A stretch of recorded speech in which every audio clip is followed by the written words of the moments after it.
Tomes tu Biblia, si tienes una Biblia impresa, tómala, si no en tu celular, puedes buscar en tu aplicación la palabra de Dios para que juntos leamos la Escritura. Bueno, déjame decirte y compartirte que cuando las cosas van a empezar, para nosotros los seres humanos es muy complejo iniciar algo nuevo, porque todas las cosas nuevas generalmente transmiten miedo, incertidumbre y inseguridad, porque no sabes las cosas que traerán el día de mañana esas cosas nuevas. Para mí una de las partes más hermosas de la Biblia, no están escritas en la Biblia, pero a mí una de las partes más hermosas que me hace pensar alrededor de la Biblia es el día que Jesús partió al cielo. Si tú recuerdas, en Hechos capítulo número 1, la Biblia narra y describe cómo Jesús parte a los cielos y deja a los discípulos ahí. Y yo siempre me he preguntado, después de ahí regresan a Jerusalén, y después de ahí, como 40 días más o menos después, están celebrando Pentecostés. Viene el derramamiento de Espíritu sobre ellos en un día que se llama de Pentecostés, y Pedro convierte a 3,000 personas. Y conforme pasan los días, siempre me he preguntado qué es lo que sucede en ellos, porque eran 12 discípulos. Eran 11, muere uno de ellos, pero nombran a un sucesor de ellos, entonces eran 12 discípulos. Y entonces eran 12 discípulos y siempre me he preguntado esto, o siempre me gusta pensar en esto.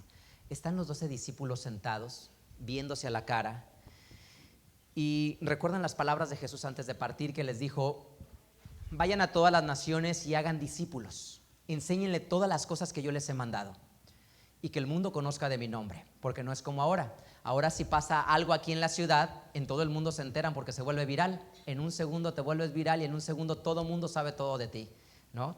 Pasa algo en el otro lado del mundo y en TikTok, en Insta, en Face, en las noticias, en todo el mundo ya todo sabe. Cuando Jesús muere y resucita, nadie sabía.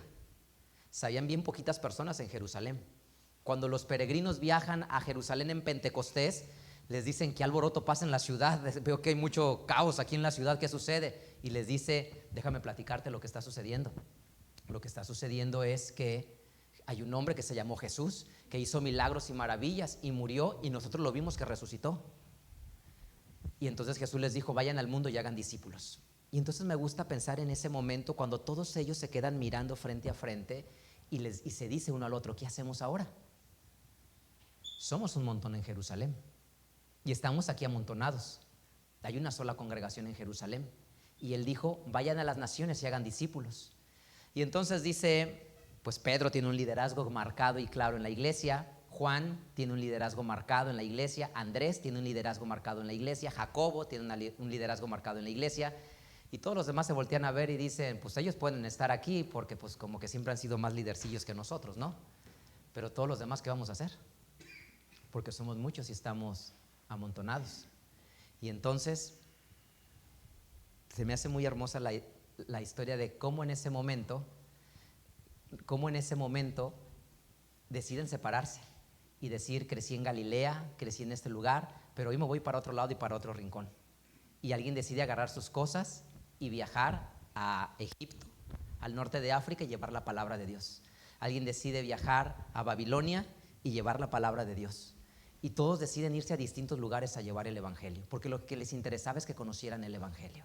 Pues mira, la palabra de Dios dice así. Vamos a aprender esto el día de hoy. Dice Isaías, capítulo 54.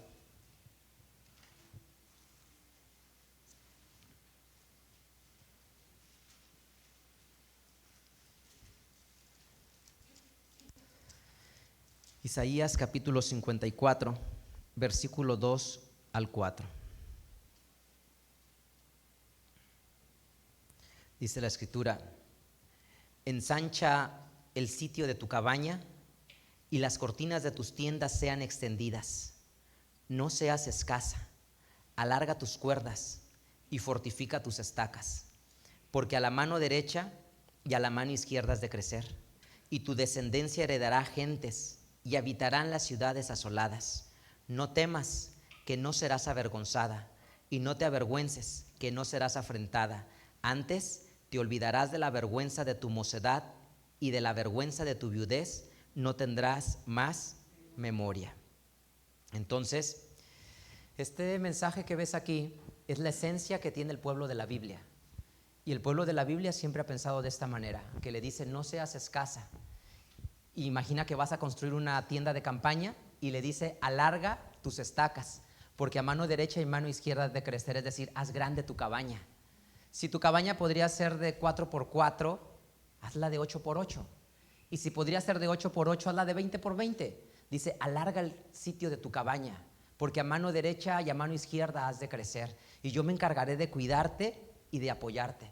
Tienes que crecer y pensar en la grandeza.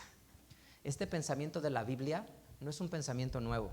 Lo que está escrito en Isaías está escrito en la Torá de nuestro Dios, es decir, en los libros de la enseñanza y de la instrucción. Dice el libro de Deuteronomio. Deuteronomio tiene una esencia para nosotros que está escrita en Isaías que acabas de leer. Deuteronomio capítulo 28, versículo número 13. Deuteronomio 28, 13. Dice la escritura: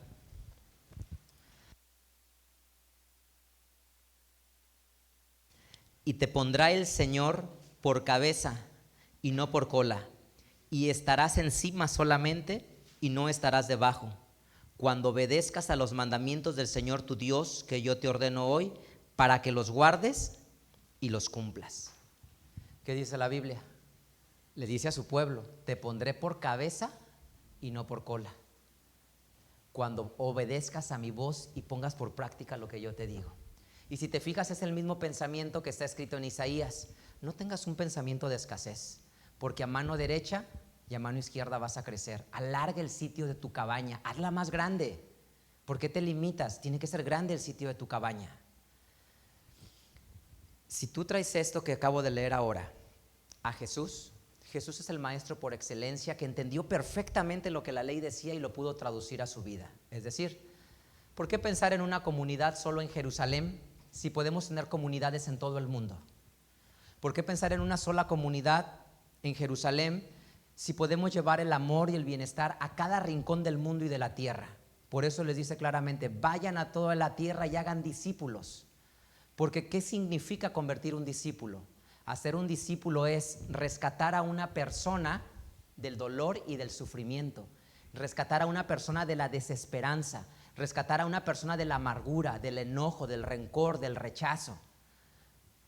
Hacer a una persona discípulo es que lleves a esa casa de esa familia amor, paz y reconciliación. Es rescatar a un joven de las drogas y de las adicciones. Es rescatar a una persona del desorden sexual. Es llevar a una persona al orden, a la disciplina, al esfuerzo y a la dedicación. Y entonces lo que Dios piensa a través de Jesús es, vayamos a todo el mundo, porque todo el mundo necesita que venga la paz a su hogar y a su familia y a su casa. Cuando la Biblia dice no seas escasa, significa atrévete a soñar, atrévete a ilusionarte, atrévete a entusiasmarte, pero a soñar ¿con qué? Y cuando dice te pondrá por cabeza y no por cola, no significa te vas a volver el hombre más rico de Guadalajara. No está diciendo ese sentido. Cuando dice te pondrá por cabeza, te está diciendo en tu familia habrá mucha paz, en tu familia habrá relación, de forma que tú como mamá puedas platicar con tu hijo profundamente sin importar los años que se llevan de distancia.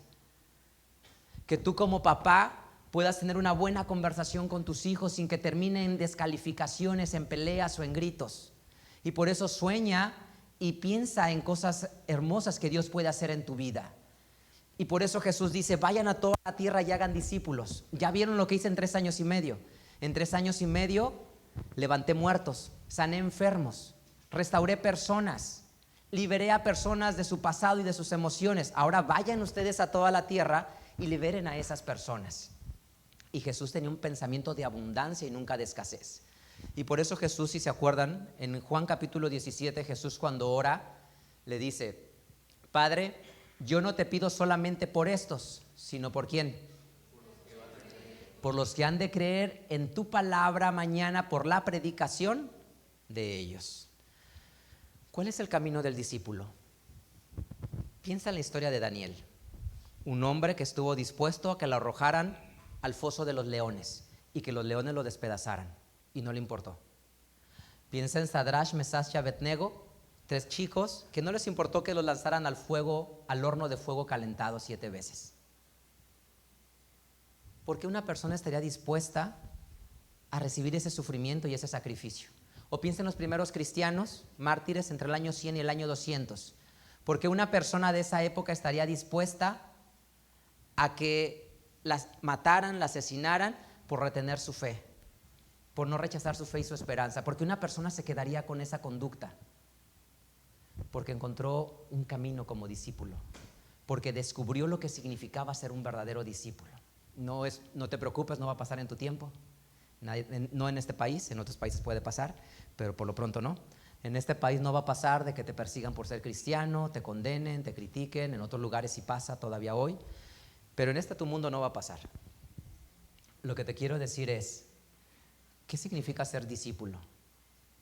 Discípulo es como esos hombres que los leones no lo intimidaban, que el fuego no lo asustaba, que la vergüenza y el rechazo no los frenaba. Pero piensa en tu vida, porque eso es el camino del discípulo. Ser discípulo de Jesús es, cuando las cosas se ponen mal, que tú te mantengas fiel en su esperanza y en la creencia que tenemos de Él. ¿Qué es que se pongan mal las cosas? Lo que nos pasa a todos los humanos. Extrema necesidad económica, porque las cosas se pusieron mal, perdimos el empleo o tomamos decisiones equivocadas en el negocio que nos dejan quedarnos en la ruina. Temas de salud que destrozan un día nuestra salud y sin darnos cuenta estamos al borde de la muerte y los médicos dicen que no hay esperanza para nosotros. O un día nuestros hijos platican con nosotros y descubrimos cosas que habían pasado durante meses y años y que nunca nos habíamos dado cuenta. Y entonces nos enteramos de cosas que no hubiéramos querido saber. Y cuando todas las cosas se complican y el mundo se empieza a derrumbar, es cuando se muestra un discípulo que dice, te pondré por cabeza y no por cola. A mano derecha y a mano izquierda vas a crecer. Y tienes que mantenerte fiel porque yo tengo una promesa para ti. El apóstol Pablo lo entiende muy bien y mira lo que pasa en su vida cuando se convierte en un discípulo. Hechos capítulo número 13, versículo 11. El poder de los sueños hace que los hombres que se vuelven discípulos de Jesús tengan una esperanza en sus vidas. Hechos capítulo 13, versículo 1.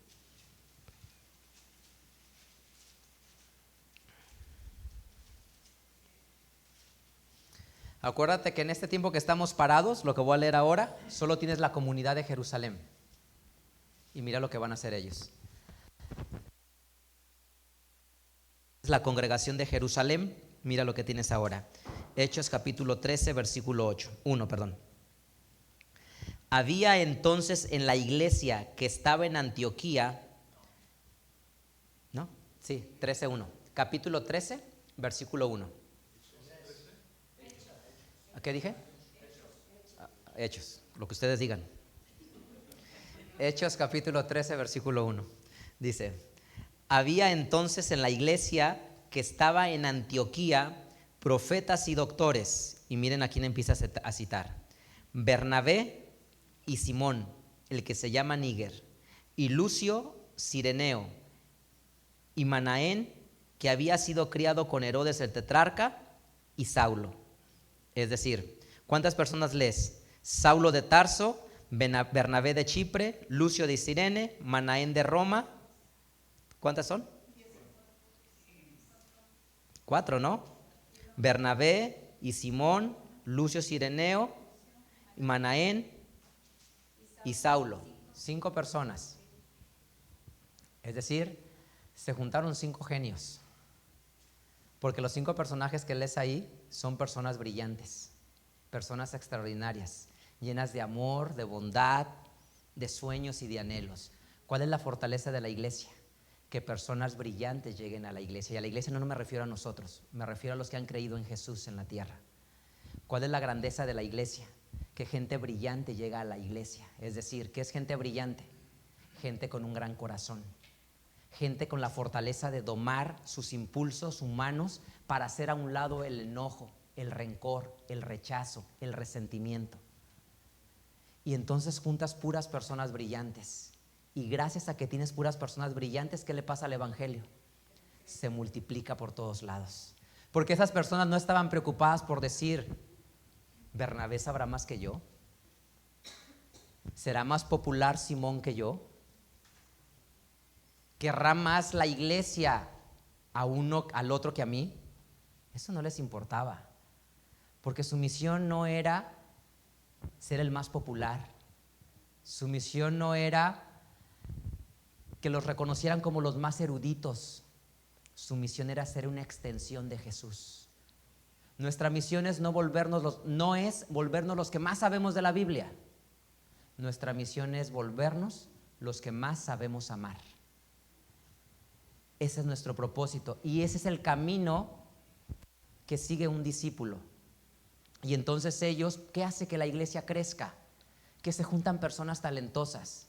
Y entonces ellos saben que a mano derecha y a mano izquierda has de crecer. Y ellos saben que la iglesia se tiene que multiplicar.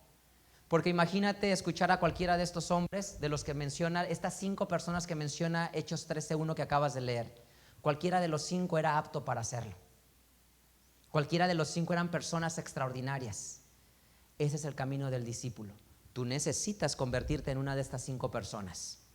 Porque para que el reino de Dios se expanda en la tierra, necesitamos personas como tú, que se vuelvan extraordinarias mamás para con sus niños, extraordinarios papás para con sus hijos, extraordinarios proveedores para los que dependen de ellos, personas que cuando llega el dolor, la desesperanza, se mantienen fieles. Porque ¿cómo vamos a enseñar a soñar al de a un lado si nosotros no sabemos soñar? ¿Cómo vamos a enseñar al de a un lado en que puede haber paz y amor si nosotros no podemos conquistar la paz y el amor? Imagínate qué pasa en casa, que llegas a la casa todo cabizbajo, derrotado, y te dicen tus hijos, ¿qué pasó? Y empiezas a renegar, a quejarte, todo está mal. Mientras que en otra casa llega el papá con la misma circunstancia, la mamá con la misma circunstancia, y la respuesta es, Dios nos va a enseñar algo en esta temporada. Algo difícil está pasando en nuestras vidas, pero Dios nos quiere enseñar algo glorioso en esta temporada de nuestra vida. No sé qué es, pero cuando pase esta temporada, estoy convencido que nuestro mundo estará mejor. Es decir, una persona tiene convicción de que mañana vamos a estar bien. Y esos niños silenciosamente aprenden para que cuando ellos se convierten en adultos, en jovencitos, recordarán que cuando las cosas se ponen mal, un verdadero discípulo mantiene la esperanza. Un verdadero discípulo se llena de fe y sabe que las cosas pueden estar mejor. Y su corazón lo limpian y lo purifican. Y entonces no hay envidias, porque no me preocupa si la persona sabe más que yo, o si esa persona es más popular que yo, o si aquella persona la quieren más que a mí, o si aquella persona tiene más conocimiento, o tiene más amigos, o es más simpática. Porque si somos más personas talentosas, la iglesia va a crecer más. Y necesitamos que más gente brillante y talentosa llegue. Porque si no hay talento en el que Dios trabaja, tierra fértil en la que Dios trabaja, la iglesia no puede multiplicarse. Ve los líderes de la iglesia primitiva, ve estas 5 personas. Si les conoce su historia en la Biblia, estaba Bernabé. Y no menciona a Apolos todavía aquí, porque todavía no aparece en la historia. Está Bernabé, Simón, Lucio, Manaén. Fíjate, este Manaén, ¿quién era? Dice el versículo. Había sido criado con Herodes, el tetrarca, y Saulo. Ok, versículo 13, aquí donde estamos, capítulo 13, versículo 13. Pero quiero decirte que no todo es miel sobre hojuelas. Versículo 13. Dice la escritura así.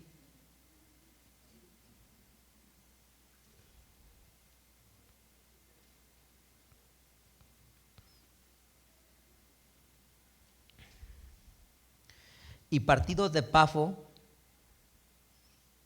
Pablo y sus compañeros arribaron a Perge de Panfilia. Entonces Juan, apartándose de ellos, se volvió a Jerusalén. Pero arriba versículo 8, mira el versículo 8. Mas le resistía Elimás el encantador, que así se interpreta su nombre, procurando apartar de la fe al procónsul. ¿Quién se les puso en el versículo 8 en contra? Elimás el mago. Es decir, inician el primer viaje misionero Nomás, si quieres, no, lo omití, versículo 2, pero para que lo veas, aquí en Hechos 13, versículo 2. Ministrando pues estos al Señor, ¿quiénes son estos? Estos 5, y ayunando, dijo el Espíritu Santo: sepárenme a Bernabé y a Saulo para la obra para la cual los he llamado. Sepárenme a Bernabé y a Pablo, y valen al viaje misionero. Y en el versículo 13 dice,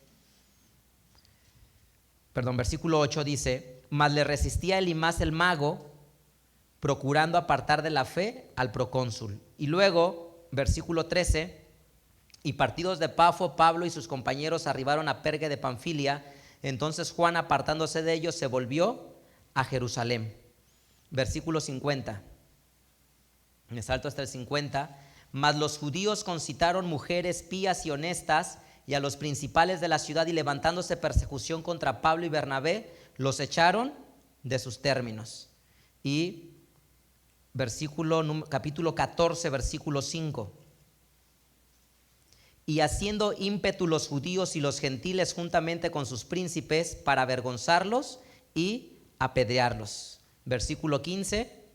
Y diciendo: varones, ¿por qué hacen esto? Nosotros también somos hombres semejantes a ustedes, que les anunciamos que de estas cosas, de estas vanidades, se conviertan al Dios vivo, que hizo el cielo y la tierra y la mar y todo lo que está en ellos. Este es el resumen del primer viaje misionero. Es decir, todo puede iniciar muy bonito y muy colorido. Estamos en Antioquía y decimos: vamos a viajar y vamos a hacer cosas extraordinarias para que el reino se establezca. Vamos a expandir el reino en la tierra, y entonces dicen: mandemos a Bernabé y mandemos a Pablo que vayan a predicar. Lo suben a un barco y se van a predicar. Y todo es romántica, la historia está ahí. Pero ¿qué es lo que pasa? Primera parada, se encuentran al mago que les echa abajo todo y les alborota al pueblo y les pone todo en contra. Continúan el viaje, y ¿qué le pasa a Marcos? ¿Qué le pasó a Marcos? Se baja del viaje. Se baja del viaje, Juan, que tienes por sobrenombre Marcos, se baja del viaje y dice: ya no voy y me regreso a Jerusalén. Imagínate esos viajes, que son viajes complejos, y nos agarramos y decimos: somos tres, a donde tope, donde tope, tope donde tope. Y a la mitad del camino, Marcos dice: me bajo.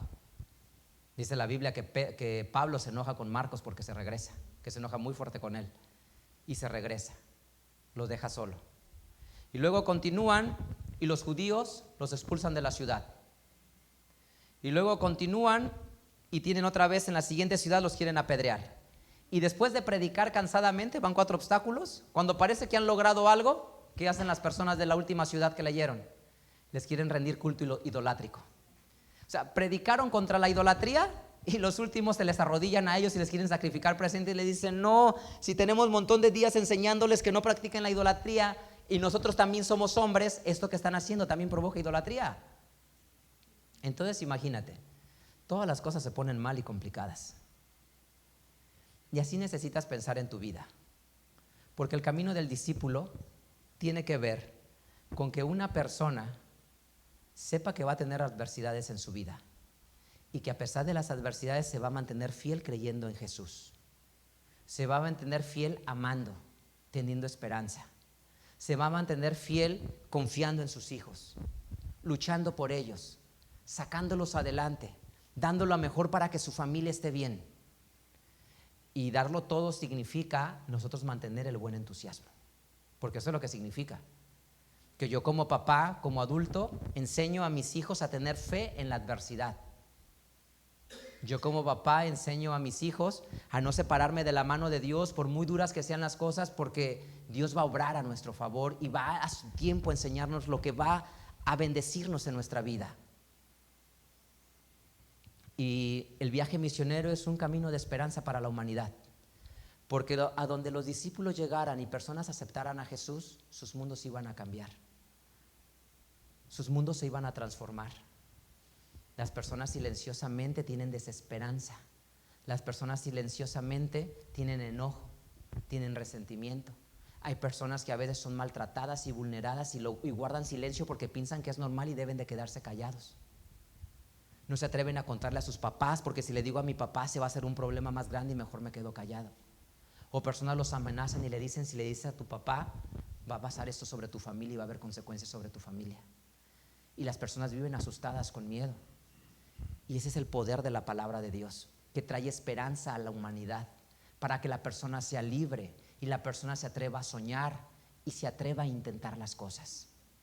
Imagínate si estas personas hubieran retrocedido ante todos estos retos y estos problemas, el evangelio no se hubiera expandido.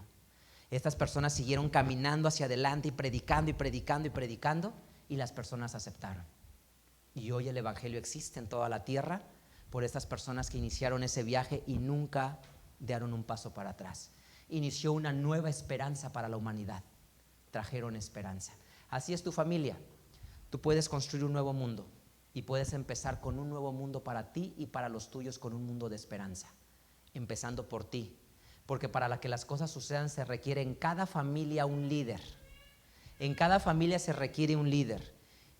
Deberíamos de ser los papás los líderes en las familias, pero en ocasiones los papás no están en la mejor forma. Puede suceder, no importa. Si tú eres un adolescente, un joven, empieza tú soñando y vas a contagiar a los que están cerca de ti. Y si tú eres el papá, atrévete a soñar. Si tú eres la mamá, atrévete a soñar. Y si tú eres el hijo, atrévete a tener esperanza. Piensa en un mejor mañana, piensa en un futuro. Llénate de entusiasmo de que Dios puede traer bendición. Porque la Biblia dice: a mano derecha y a mano izquierda vas a crecer. Ensancha el sitio de tu cabaña, no seas escasa. Y ese es el camino del discípulo. ¿Por qué una persona se atrevería a aceptar la muerte por Jesús? Porque su vida fue transformada y cambiada. Te he contado mucho la historia de Policarpo de Esmirna. Cuenta la historia que cuando a Policarpo lo toman y le dicen: tienes delante de ti la hoguera y la oportunidad de vivir. Lo único que tienes que hacer es renegar de Jesús, rechazarlo y aceptar el poder del imperio, y entonces librarás tu muerte de la hoguera. Y dice este hombre, dice la historia, que le contesta a Policarpo: de Jesús solamente he recibido amor, bondad, cariño y esperanza. ¿Cómo podría yo darle la espalda hoy y rechazar a Jesús, que solo ha traído bienestar a mi vida? Le contesta: elijo la muerte. Y entonces le dicen: amárrenlo para quemarlo en la hoguera. Y les dice: les pido que no me amarren, sino que si tantos hombres han muerto por este camino, deseo morir sin ser amarrado. Y cuenta la historia que Policarpo de Esmirna muere en la hoguera sin ser amarrado. No pretendo que tú mueras en la hoguera, ni tampoco pretendo que te echen a los leones, ni tampoco que vivas una tragedia. Lo que sí pretendo es que te preguntes: ¿qué tan discípulo eres de Jesús? Para estar dispuesto a renunciar al odio. ¿Qué tan discípulo eres de Jesús para renunciar al rencor? ¿Qué tan discípulo eres de Jesús para renunciar a cosas que te lastiman y por amor de esto ser un mejor papá y una mejor mamá para tus chiquitos? ¿Qué tanto eres discípulo de Jesús para cumplir el legado de Dios que dijo: honra a tu padre y a tu madre? Que con tu estilo de vida honres a mamá y a papá que trabajan tan duramente por ti. El valor ahora no lo medimos por personas que están dispuestas a batirse a golpes por el nombre de Jesús, por personas que están dispuestas a ser despedazadas por fieras. El valor no lo medimos ahora por personas que están dispuestas a ser quemadas en el fuego. El valor ahora lo medimos por personas que están dispuestas a amar a los que viven bajo su techo. Y amar a los que viven bajo su techo es dar lo mejor de ti para esas personas. Las personas merecen vivir en un mundo de paz, de amor, de bienestar. Un mundo donde puedan reír, donde puedan tener comodidad, donde quieran estar allí y quedarse ahí. Un mundo donde sea una zona de refugio, que digan: tengo problemas. Y cuando los chicos tengan problemas, al primer lugar que quieran correr es a su casa. Quiero ir a mi casa con mis papás y estar en paz en casa, porque tengo problemas. Quiero ir a refugiarme a casa. Y no que los chicos digan: quiero ir a buscar a mi amiga, a mi amigo, quiero ir al antro, quiero ir a refugiarme, a escapar de este mundo que asfixia. Sino que digan: quiero ir a casa. Entonces ahora, ser discípulo de Jesús es estar dispuesto a renunciar a todo lo que estorba. para darnos en amor y plenitud a los que viven con nosotros. Dar gracias a Dios por las personas que comparten el techo con nosotros. Ser dispuesto a ser una persona que acepte el liderazgo de la persona que Dios puso en mi casa. Si me toca ser líder, ser una persona que lidera en la casa desde el amor, que escucha a los demás, que atiende a los demás y que se transforma en la mejor versión para esa persona, porque la Biblia dice: a mano derecha y a mano izquierda es de crecer.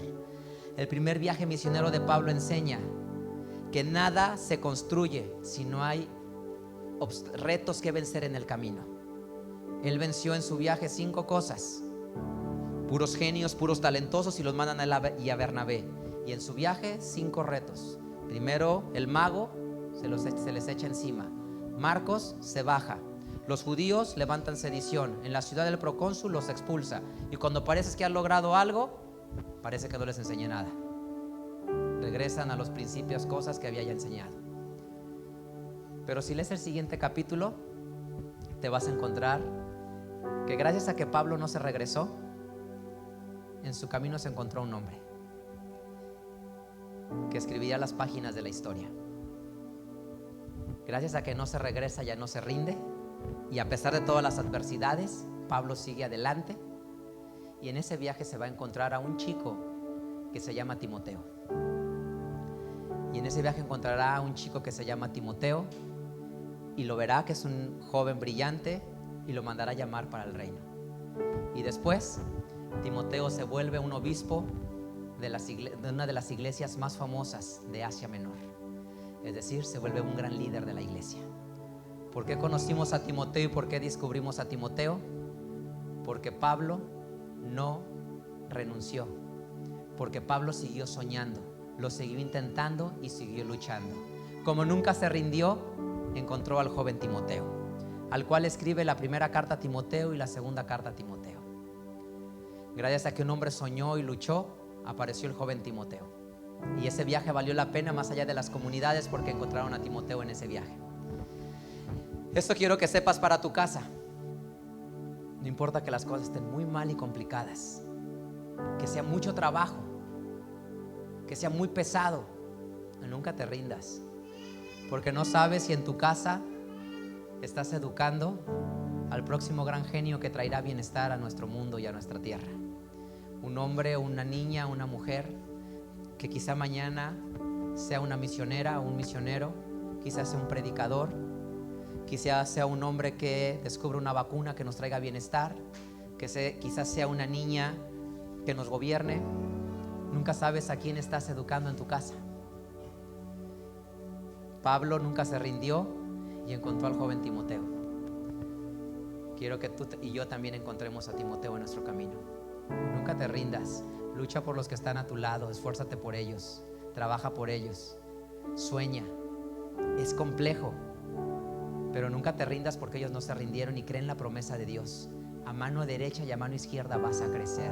Así es que no me importa si tienes el valor de morir frente a los leones. Sí me importa que tengas el valor de decirle a la persona que está a tu lado: perdón, me equivoqué. Y sí me importa que le digas a la persona de a tu lado: mi corazón está limpio, en paz. Por supuesto, papá, mamá, hijo, acepto en lo que me haya equivocado. Vamos a intentarlo otra vez, vamos a luchar otra vez, vamos a empezar otra vez. Podemos empezar otra vez, vamos a intentarlo. Y eso es lo que sí me interesa. El camino del discípulo es el que sabe pedir perdón, el que sabe aceptar perdón, el que sabe iniciar otra vez el camino, el que vuelve a soñar, el que vuelve a tener esperanza. Te puedes acercar a la persona y decirle: sé que no me he portado muy bien últimamente porque he estado muy de malas, pero quiero que volvamos a creer en el amor. Quiero que volvamos a soñar y a entusiasmarnos, porque a mano derecha y a mano izquierda vamos a crecer, porque ese es el mensaje de Dios de esperanza. Nunca te rindas, porque gracias a que Pablo no se rindió, encontró al joven Timoteo. Y la historia del joven Timoteo, léela, es una historia apasionada. Le escribe Pablo como un padre, como una madre le escribe a su hijo. Así le escriben las cartas. Pablo, cuando va a morir, la última carta que escribe se la escribe a Timoteo. Es decir, todo el puño de gente que conoció, antes de morir, solo le interesó escribir una última carta. Mi último consejo, mi última dirección, mi última enseñanza, la escribió para el hombre que encontró en el primer viaje misionero. Nunca se detuvo por el rechazo, el dolor, la desesperanza, el abandono. Tampoco te detengas tú, porque recuerda lo que te prometió Dios. Te pondré por cabeza. Significa, liderarás tu familia, liderarás a tus hijos, estarás bien, porque a mano derecha y a mano izquierda vas a crecer. La Biblia dice, Proverbios capítulo 23, Proverbios capítulo 23,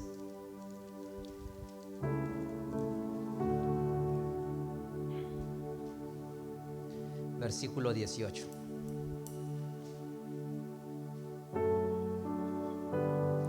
Voy a leerlo en otra versión, no en la Reina Valera que tengo aquí. Dice Proverbios 23, 18: cuentas con una esperanza futura, la cual no será destruida. Cuentas con una esperanza futura, la cual no será destruida. Y eso es lo que quiero que te lleves a casa. Cuentas con una esperanza que no será destruida. Enséñate a soñar y atrévete a soñar. No te la pases toda la vida atado con tu barca a la orilla del puerto porque estás ahí seguro. Ahí no vas a conquistar nada. Atrévete a dar amor. A veces las personas no quieren dar su corazón porque tienen miedo que las lastimen y prefieren estar en una posición más cómoda. Atrévete a soñar y a entusiasmarte con tu familia y con tus niños. Segundo libro de las Crónicas, capítulo 15. Segundo libro de las Crónicas, capítulo 15.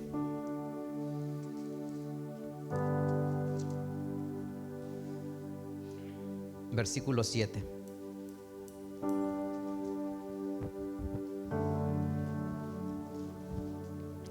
Segundo libro de las Crónicas, capítulo 15, versículo 7. Dice la Biblia así: esforzaos empero ustedes y no desfallezcan sus manos, que salario hay para vuestra obra. Es decir, esfuércense y no desmayen sus manos, que recompensa hay para tu trabajo. Y esta es la promesa de Dios. Hay una recompensa para tu trabajo. Todas las veces que te dominas para no gritar a tus hijos, todas las veces que te dominas para corregirlos con amor, todas las veces que te dominas que aunque vengas cansado del trabajo tienes tiempo para sentarte con ellos a platicar y a escucharlos o a revisar la tarea si están en esa edad. Todas las veces que aunque vienes cansado o cansada de tu trabajo, estás dispuesta para las personas que están bajo tu techo. Hay un salario y hay una recompensa, y ese es el camino del discípulo. Hoy nos interesa que hayan personas, en el pasado hayan personas dispuestas a morir en los leones y en el fuego. Hoy no nos interesa eso en este tiempo. Hoy me interesa que seas una persona dispuesta a renunciar a lo que estorba para darte plenamente a quien está a tu lado. Y ese es el poder de la palabra de Dios. Y eso es lo que hace la Biblia con las personas. Por eso Jesús quería que su palabra llegara a todos los rincones, porque sabía que en todas las familias de la tierra había niños que eran maltratados, habían hombres que eran violentos, habían mujeres que eran vulneradas, habían pobres que eran menospreciados, había enfermos que eran rechazados. Y por eso Jesús quería que su palabra llegara a todos lados, porque era una temporada para que los pobres fueran consolados, para que los enfermos fueran sanados, para que las familias sanaran y se dieran plenamente. Si Pablo se hubiera regresado y se hubiera vencido en el primer viaje, nunca hubiera descubierto lo que había del otro lado, que estaba Timoteo entre muchas cosas que encontró. No te regreses de tu viaje. Termina tu camino y tu recorrido, por muy difícil que sea, por muchos retos que tenga, porque aunque muchas veces ya no quieras seguir adelante, sigue tu camino y termínalo, porque algo grande Dios preparó para ti del otro lado. Pide perdón, aprende a amar, aprende a reconciliarte y ama a los que están a tu alrededor. Su palabra dice: no solamente ames a los que piensan como tú, porque si no, no haríamos nada nuevo. Ama a los que no piensen como nosotros también. Abraza a los que están alrededor de ti. Y es el mensaje. A mano derecha y a mano izquierda vas a crecer. Y ese es el camino del discípulo. Y ese es un mundo de esperanza. Una nueva esperanza para todos los que aceptan a Jesús. Así es que bienvenido al reino de Jesús. Bienvenido al reino de los cielos. Vamos a cantar a nuestro Padre.